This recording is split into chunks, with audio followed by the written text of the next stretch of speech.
이제 손가락 인공관절은 더 이상 우리나라에서는 할 수가 없습니다. 손가락 인공관절 끝났어요. 안녕하세요 여러분, 수술 읽어주는 남자 수익남 닥터콩깍지 조재원장입니다. 오늘은 여러분들에게 참 아주 아쉬운 소식 하나를 전해드려야 돼요. 무슨 소식이냐, 이제 손가락 인공관절은 더 이상 우리나라에서는 할 수가 없습니다. 손가락 인공관절 끝났어요. 이게 아쉽게도 안타깝게도 더 이상 수입을 안 합니다. 여태까지 손가락 인공관절 계획을 하셨지만 아직 못 하셨던 분들 어쩔 수 없어요. 지금 손가락 인공관절 하시고 만족하셨던 분들 다행이에요. 조심해서 잘 아껴 쓰시고 계속 잘 쓰시면 좋을 것 같아요. 오늘의 케이스는 손가락 인공관절 케이스인데요, 이게 우리나라에서의 마지막 케이스예요. 왜냐하면 있는 재고를 제가 털어서 마지막인 걸 확인하고 썼기 때문에 더 이상 우리나라에서 손가락 인공관절은 앞으로 못합니다. 아쉽게도 저도 이제 마지막 기념으로 우리나라의 마지막 손가락 인공관절 케이스, 저한테도 마지막 손가락 인공관절 케이스이기 때문에 한번 좀 유튜브로 한번 좀 남겨보려고, 아쉽지만 기념해서 이제 촬영을 좀 할까 합니다. 일단 뭐 인공관절 자체가 단종이 된 건 아닌데 더 이상 수입을 안 하게 됐습니다. 저도 정확한 사정은 모르겠지만 수입사에서 더 이상 수입은 이제 안 하겠다, 제가 그렇게 얘기를 한 상태이기 때문에 사실 뭐 이런 것들이 많아요. 지금 현재 우리나라에서 철수한 인공관절 세계적으로 좀 유명한 회사들도 좀 있고, 재수술 인공관절은 또 잘 주지도 않고요. 뭐 사실 문제가 많아요. 우리나라 보건복지부에서 무조건 후려치시려고 하셔서, 외국 사람들이 뭐 이렇게 땅 파먹고 장사하는 건 아닐 텐데 적절하게 어느 정도의 보상이 뭐 다른 나라보다 더 많이는 아니더라도 그 사람들이 생각하는 그런 선으로는 줘야 될 텐데 그게 안 돼서, 그래서 철수를 한다고 얘기를 좀 하더라고요. 어쩔 수 없어요. 이게 손해보면서 장사할 수는 없는 거니 뭐 그 사람들한테 뭐라고 할 수는 없지만, 예전에도 그런 일이 있었죠. 소아에서 고어텍스, 소아 심장 이식할 때 쓰는 고어텍스 그 제대로 값을 안 쳐줘서 다 철수를 하겠다니까, 그때서야 부랴부랴 복지부에서 나서서 이제 협상을 하고 다시 수입을 재개한 적이 있었는데, 그거는 생명하고 관계된 거고 또 아이들하고 관계된 거니까 당연히 해야죠. 이 손가락 인공관절은 안타깝게도 생명하고 관계없는 거라서 아마도 뭐 정부에서 나서서 이거를 뭐 그렇게 해주진 않을 것 같아요. 근데 뭐 어쨌든 간에 언제 또 수입이 될지는 모르겠으나 수입은 안 될 것 같아요. 이게 언제가 다시 또 될지는 저도 모르겠어요. 환자분은 41세 남자 환자분이고, 손가락을 심하게 좀 다치면서 뼈가 좀 일부 유실이 좀 되셨어요. 그라인더에 좀 다치셨던 것 같은데, 손가락은 이제 수술해서 좀 붙었는데 그라인더에 갈린 관절면 자체는 그라인더로 갈아버리면 그건 완전히 그냥 갈려서 없어지는 거기 때문에 조치를 할 방법이 좀 없는 거죠. 손가락은 살렸으나 관절은 망가진 상태. 엑스레이 보면은 그냥 얼핏 보면 괜찮거든요. 근데 보면은 요쪽에 이제 뼈가 좀 날아갔어요.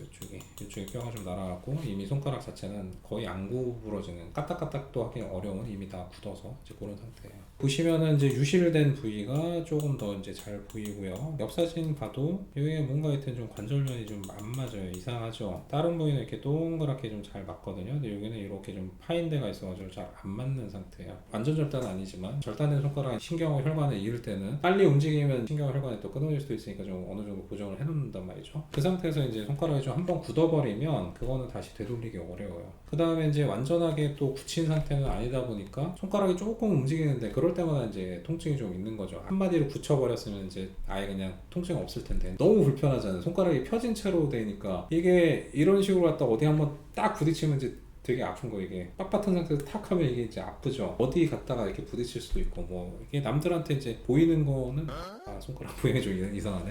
하여튼 보이는 것도 좀 보이는 거지만 자꾸 불편해요. 쥘 수가 없으니까. 그래서 고민하시다가 손가락 인공관절 이제는 뭐 우리나라에서는 더 이상 이렇게 할 수는 없으니까, 뭐 재고가 하나 남았다고 해서 요거는 되는데 뭐 하시고 싶으시면 하시고, 안 되면 이제 앞으로는 손가락 인공관절 못합니다 했더니 좀 고민을 하시다가 일단 한번 해보겠습니다. 이제 그렇게 해서 이제 수술을 진행을 하게 됐어요.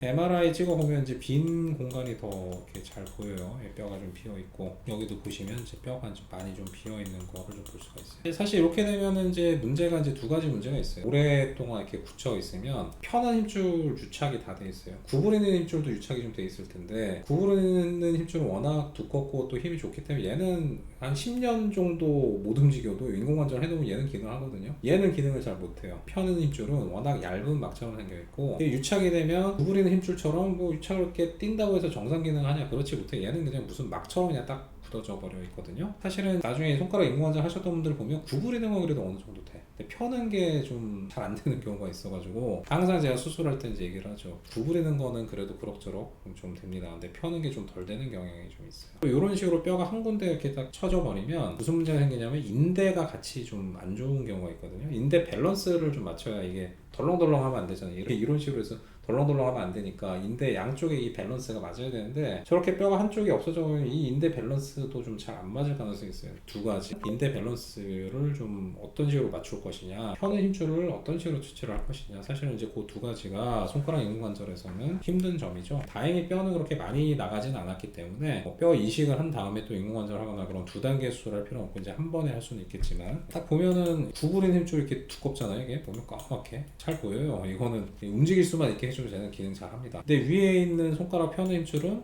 되게 얇아. 그 다음에 여기는 되게 두껍게. 아마 요거는 좀 꼬맸던 것 같아, 힘줄을. 그러니까 저렇게 됐다는 소리는 이제 힘줄 정상은 아니고 저 부위가 이제 주변 조직하고 좀 유착이 돼 있을 가능성이 상당히 좀 많다.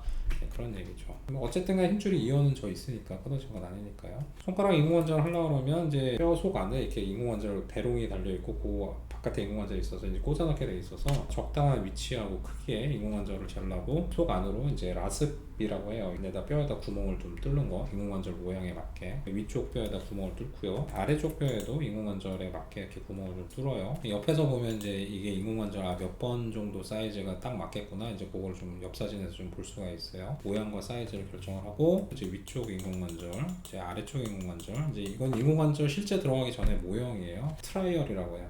집어넣어서 몇 번 인공관절이 맞겠고 이게 이 정도면 밸런스가 어느 정도 괜찮겠고 자 그럼 몇 번 인공관절 주세요 하면 그걸 받아서 이제 끼워 넣는 거죠. 그런 식으로 해가지고 옆 사진도 괜찮고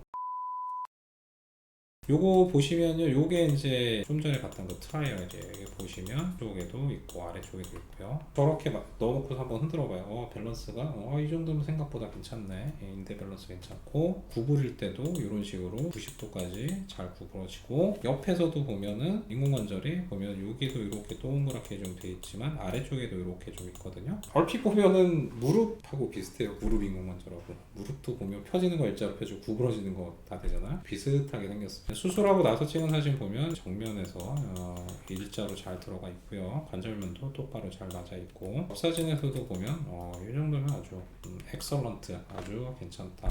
저분은 다행히 펴는 힘줄이 이렇게 어떻게 보면 유착되고 좀 두꺼워진 게 좀 오히려 다행이다. 왜냐면 힘을 잘 받더라고요. 아마 요분은 나중에 아마 손가락 펴는 것도 어느 정도 아마 좀 괜찮게 좀 될 거라고 예상은 하는데 마지막 손가락 인공관절 케이스, 우리나라에서의 마지막 케이스를 뭐 나름 만족스럽게 기분 좋게 하고 끝냈던 케이스입니다. 뭐 아쉬워요. 제가 개인적으로 우리나라에서 이제 손가락 인공관절 두 번째로 좀 케이스가 좀 많다고 제가 그 회사에서 들었는데 여러 가지 그래도 나름 괜찮은 결과들을 보고 그래도 꽤 좀 많이 환자분들에게 좀 도움이 좀 됐었던 것 같은데 일단은 좀 단종이 됐다니까 좀 아쉽고 어떤 문제가 있든지 간에 좀 해결이 돼서 다시 좀 손가락 인공관절이 수입이 됐으면 좋겠다라는 뭐 생각입니다. 일단은 뭐 그 사이에 이제 손가락 그 관절이 안 좋으신 분들은 어쩔 수 없어요. 최대한 좀 아껴 쓰시든지 정 안 되면 그냥 굳히는 거 그걸 좀 하시든지 뭐 굳힌 상태에서도 나중에 수입만 되면 손가락 인공관절 뭐 할 수 있으니까요. 최대한 좀 빨리 수입이 다시 좀 재개되기를 바랍니다. 오늘은 뭐 이게 유익한 정보라기보다는 좀 아쉬운 정보네요. 근데 어쨌든 간에 마지막에는 항상 좋아요, 구독, 알림 설정 세 가지 부탁드릴게요. 다음에 더 유익하고 흥미로운 주제로 돌아오도록 하겠습니다. 감사합니다.